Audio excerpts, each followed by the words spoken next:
wengi, tunapoteza waigizaji kwa sababu wapo ambao wameshaamini bila kutumia hii kitu mimi siwezi kucheza kabisa mpira. Kwa hiyo ameshaaminisha akili hivyo. Kwa hiyo lazima anajikuta yupo kwenye tatizo hilo. Na mwingine yupo hata ameshakubali kuacha, lakini namna gani ya kuacha pia hawezi. Mtapita katika shule ngapi? Timu shiriki zitakuwaje? Mtindo wa shindano utakuwaje?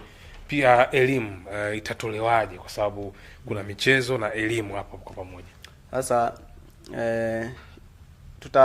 at least tumejiwekea kiwango at least tufikie shule 50.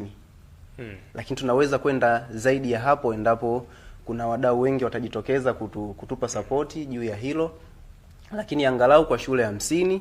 Na elimu na michezo ni vitu ambavyo vinashabiana, kwa sababu michezo pia ipo kwenye elimu. Sasa ambacho tutakifanya, mimi ni mmiliki pia wa Vision Football Academy ambayo inajumuisha kategori za watoto wa umri tofauti kuanzia miaka 9 mpaka miaka 17. Kwa hiyo katika ziara hii nitakuwa natembea pia na akademi yangu, ambako tukifika huko nitakuwa na wadau mbalimbali ambao wengine ni mimi pia nishaikuwa mwenyekiti wa baraza la watoto katika wilaya ya Ubungo, ambapo kazi yangu ilikuwa ni kupiga vita matumizi ya madawa ya kulevya kama hivi, kupiga vita ukatili na unyanyasaji wa kijinsia, lakini pia kudhibiti maambukizi ya virusi vya ukimwi. Kwa hiyo mimi pia ni mkufunzi wa masuala ya afya na masuala ya michezo.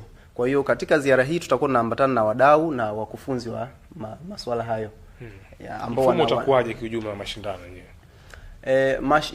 Hii ziara itakuwa hivi. Shule tutakayoitembelea, tunaamini kila shule ina timu ya shule.